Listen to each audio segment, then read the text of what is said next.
as I promised that I'll be sharing the question answers of this unit 3, the schoolboy. So let us start with the MCQ question answers. The first question is, the poem is written from the point of view of the first, the poet himself, second, a teacher, third, a student, fourth, a parent of a student. So the correct answer is a student. Now let us do the second. Through this poem, the poet, now in this you have 4 options.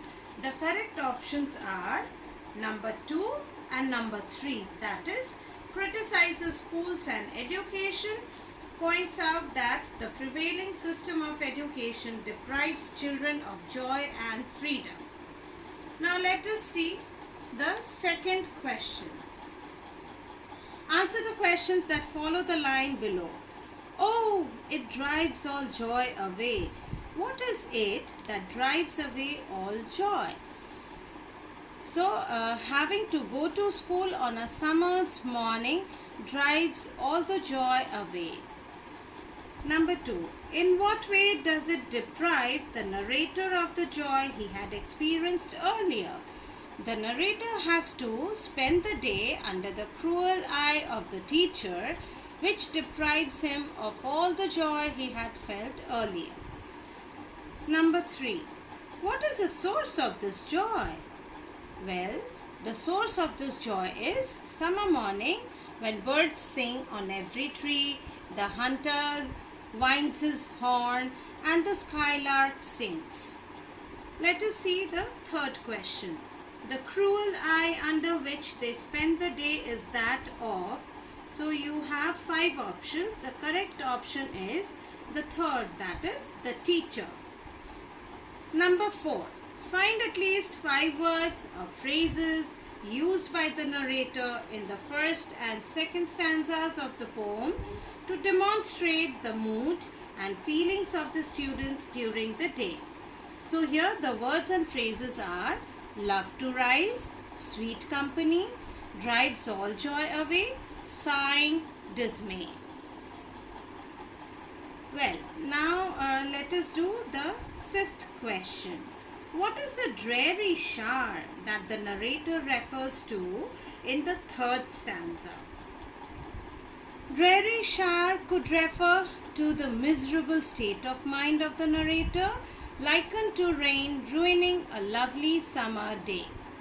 Now the second part is, how does the use of the words dreary and shower add to the general mood of the classroom? Now these words, they actually help to illustrate the narrator's sadness. You know, he was feeling so sad that this word dreary has been used. Okay, now let us do question number 6.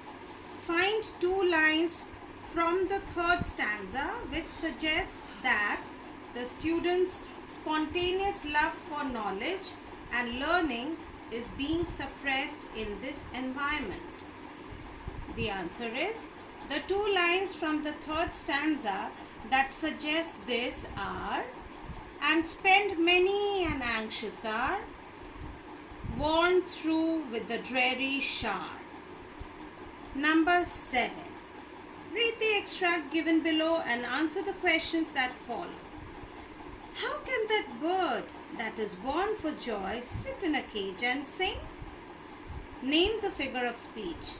So the figure of speech used here is metaphor. The literary device used in this extract, this is the rhetorical question which I had explained in my previous class, right? Well, you can, those who missed out, you can just refer page number 28 in your literature books. Under the heading writing, you will find a very good explanation of the rhetorical question. Okay, now let's move on. Who is the bird? What is the cage in which it sits? Here the bird is a metaphor for the schoolboy, while the cage is a metaphor for the school. specifically the classes where he is forced to spend his summer mornings. Poor thing. Let's do the next one. Explain the lines quoted above. So here you need to explain the line, that is, how can the bird that is born for joy sit in a cage and sing? Well, in these lines, the poet says the children should be allowed to be free and happy. However, they are forced to attend classes in the school under the constant supervision of teachers. So that is the simple explanation of these lines.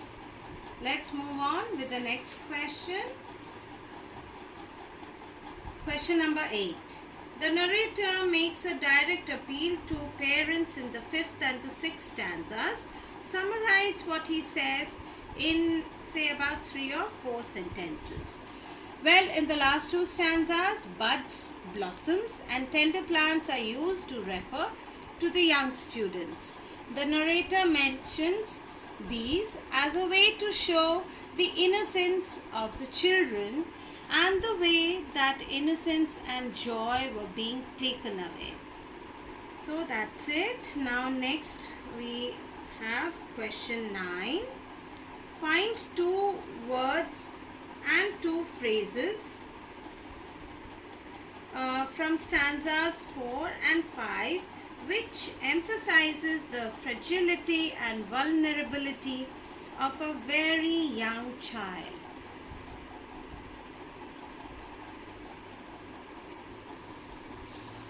Well, children, I think I missed out one important part in answer 8.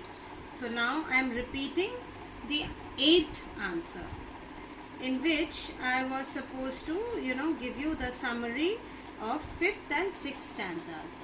Well, in the last 2 stanzas, buds, blossoms and tender plants are used to refer to the young students. The narrator mentions these as a way to show the innocence of the children and the way that innocence and joy were being taken away. The narrator compares summer and spring season to the growth of children, using the metaphor of summer fruits. The mellowing year or autumn is likened to winter. So he compares the frost of the winter to the end of the hard times that one has to face as an adult, who as a child had not been given the freedom he deserves. So that means basically here the poet is actually talking about the adulthood in which a child tends to be very mature, and the child faces lot of hardships also, which the child might not have ever met when the child was young, when the child was small. And during his childhood, the child was actually just enjoying the freedom which he deserves, right? But when he enters his adulthood, his maturity, everything vanishes in the thin air. So that is what was spoken about in the 5th and the 6th stanzas. Now let us move towards question 9. Find 2 words and 2 phrases from stanzas 4 and 5 which emphasize the fragility and vulnerability of a very young child. This is very simple. You must have taken out also well. So the answer is tender wing, tender plants, droop, blossoms blown away. So these are the words and phrases which expresses the vulnerability and the fragility of a very young child. Now let us move on to the 10th question. Find the following from the 6th stanza. One word that represents the period of maturity between childhood and middle age. It is mellowing year. Then one phrase. So children, now the B part of question 10. one phrase that reflects the productivity of this mature stage in life. You have to find that phrase from the last stanza, that is the sixth stanza.